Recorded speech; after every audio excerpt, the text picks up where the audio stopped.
Thank you, everybody. Everybody, please have a seat. I am having so much fun. It is great to see all of you here for our first White House Science Fair.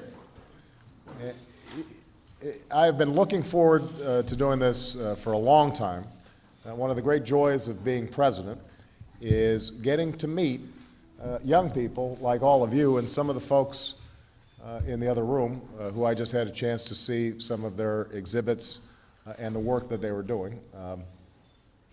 It's inspiring, and I never miss a chance to see cool robots when I get a chance. We are joined by several Nobel laureates, including our Energy Secretary, Dr. Stephen Chu.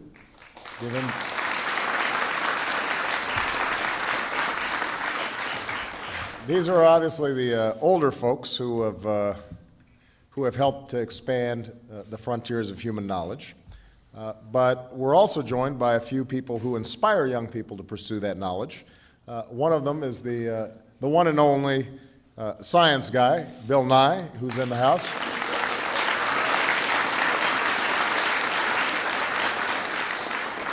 I'm also pleased to welcome Jamie Heineman and Adam Savage, known as the Mythbusters.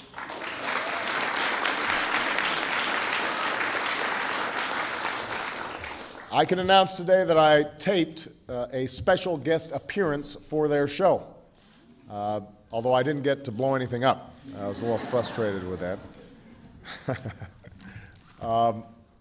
I also want to welcome and congratulate Subra Suresh, who was sworn in this morning as the director of the National Science Foundation and who's here with his family. Please stand up.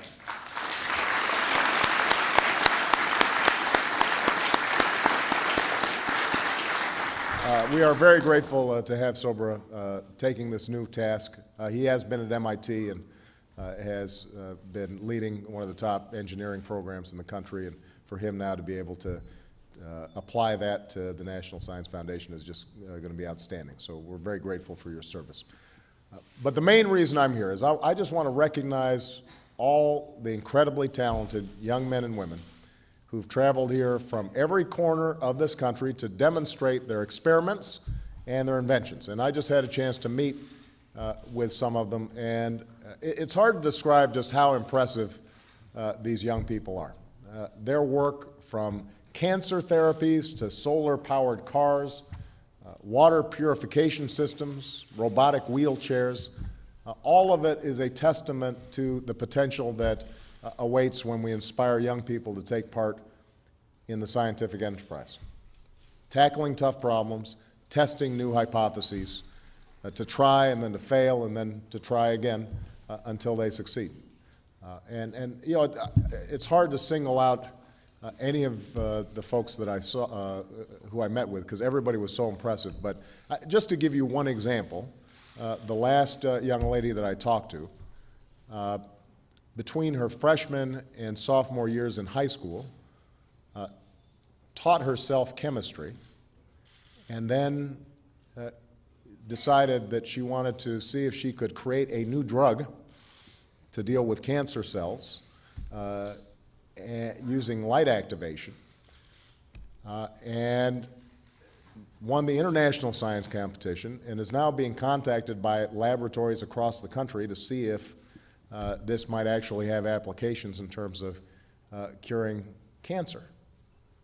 Now, if that doesn't inspire you, if that doesn't make you feel good about America and the possibilities of our young people when they apply themselves to science and math, I don't know what will.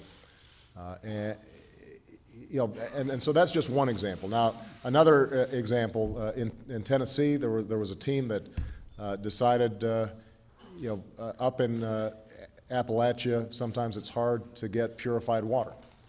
And so they constructed an entire system, self-contained system, powered by, with a water wheel that would purify water and could potentially be used for an entire community. So a very practical application of the knowledge that they had gained in the classroom. You just saw example after example of that, and it's incredibly impressive. And the importance of tapping this potential is why we're here. It's why I wanted to host this fair, which culminates this weekend in a science and engineering festival on the National Mall and across the country, where more than 1 million people are expected to participate. So we welcome championship sports teams to the White House to celebrate their victories. I've had the Lakers here, I've had the Saints here, the Crimson Tide. I thought we ought to do the same thing for the winners of science fairs and robotic contests and math competitions.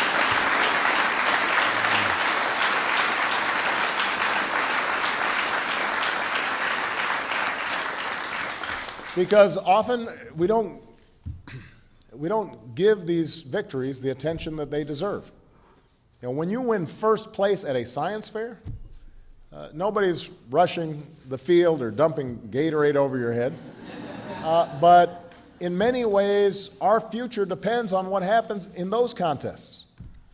What happens when a young person is engaged in conducting an experiment or writing a piece of software or solving a hard math problem or designing a new gadget. It's in these pursuits that talents are discovered and passions are lit, and the future scientists, engineers, inventors, entrepreneurs are born.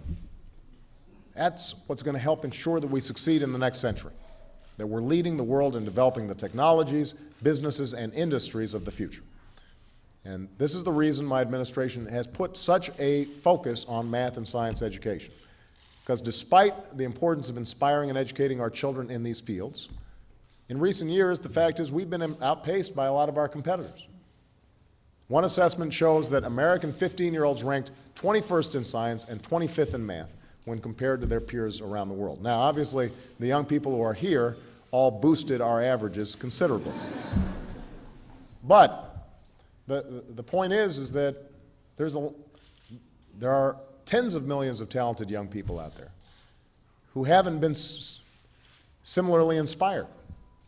And we've got to figure out how do we make sure that everybody who's got that same talent and inclination, how do we give them the tools that they need so that they can succeed, so that they're entering international science competitions, so that they're up to snuff when it comes to math.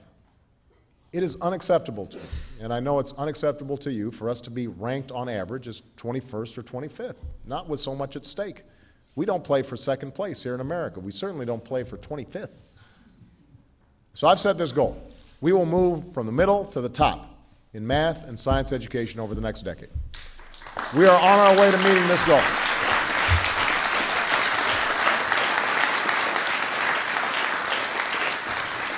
We're doing it in a couple of ways. Under the leadership of my Secretary of Education, Arne Duncan, we've launched an initiative called Race to the Top. And through Race to the Top, states are actively competing to produce innovative math and science programs, to raise standards, to turn around struggling schools, and to recruit and retain more outstanding teachers. And when budget cuts across America threatened the jobs of countless teachers, we fought some tough opposition to save the jobs of hundreds of thousands of educators and school workers, because nothing's more important than the investment we're making in education. These are the folks in the classroom right now who are there because we refuse to accept a lesser education for our children, even when the economic times are tough. But what I've said for a long time is that success is not going to be achieved just by government. It depends on teachers and parents and students and the broader community supporting excellence. And that's why last year I challenged scientists and business leaders to think of creative ways that we can engage young people in math and science. And it was interesting when I was talking to some folks, how did you get interested in this? How did you first enter a robotics contest? And a lot of times it turned out that a young person had been inspired because they had seen some older kid involved in a robotics contest, or there had been a teacher who had connected up with some international contest, and it gave them a focal point for their energy and their attention and their interest. And this is a challenge that will determine our leadership in the 21st century global economy. So we need all hands on deck. Everybody's got to be involved. And I'm pleased that there are a lot of people out there who are answering the call. Companies, non-for-profits, they're coming together to replicate successful existing science programs. We've got new public-private partnerships that are working to offer additional training to more than 100,000 current teachers and to prepare more than 10,000 new teachers in the next 5 years. Businesses are working with nonprofits to launch robotics competitions and other ways for kids to make things and learn things with their hands. And more than 100 leaders from some of the nation's top companies have launched a new organization called Change the Equation to help us move to the top in math and science education. As of this moment, more than $700 million has been committed by the private sector to this historic effort. And today I want to announce two new public-private initiatives. The Defense Advanced Research Projects Agency, also known as DARPA, and I think those of you who are interested in science and technology know what an extraordinary role DARPA has played in all sorts of innovations that we now take for granted. DARPA is launching a campaign to inspire young people in science and engineering, to help create what DARPA Director Regina Dugan has called a renaissance of wonder. So, for example, teams of students in 1,000 schools will be able to use advanced 3D printers to manufacture unmanned vehicles and mobile robots for competitions.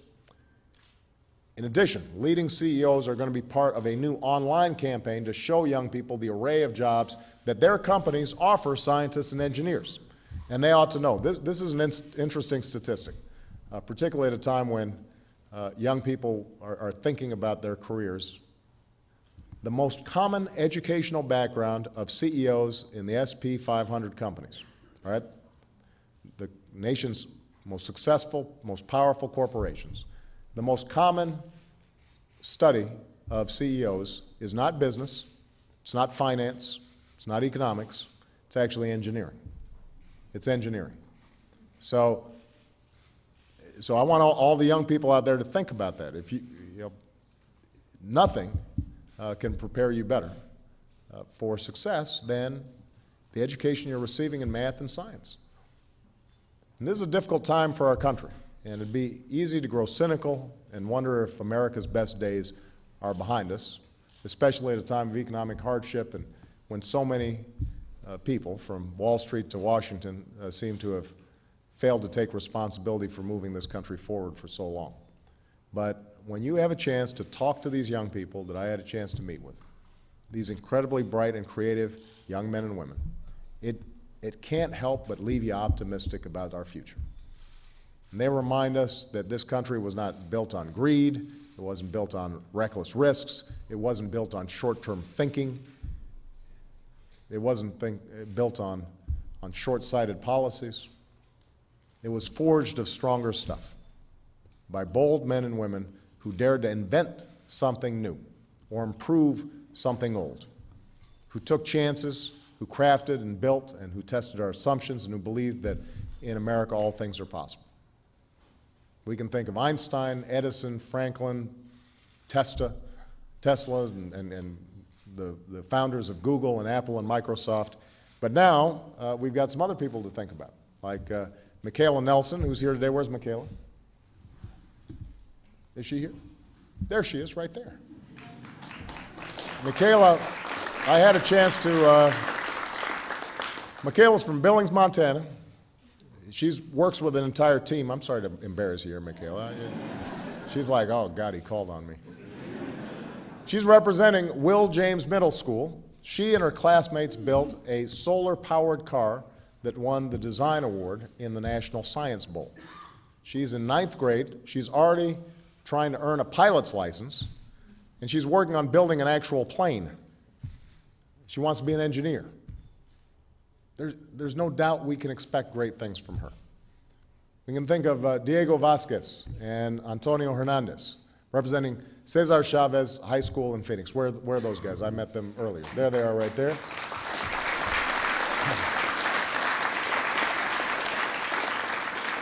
They developed a new motorized chair to help a classmate with disabilities and won a grant competition as a result. They did not have a lot of money to do this. They didn't have a lot of advantages in life. In fact, the first time they were ever on an airplane was when they flew to present their invention. But they did have a desire to work together, to help a friend, and to build something that never existed before. And by the way, the way they funded their project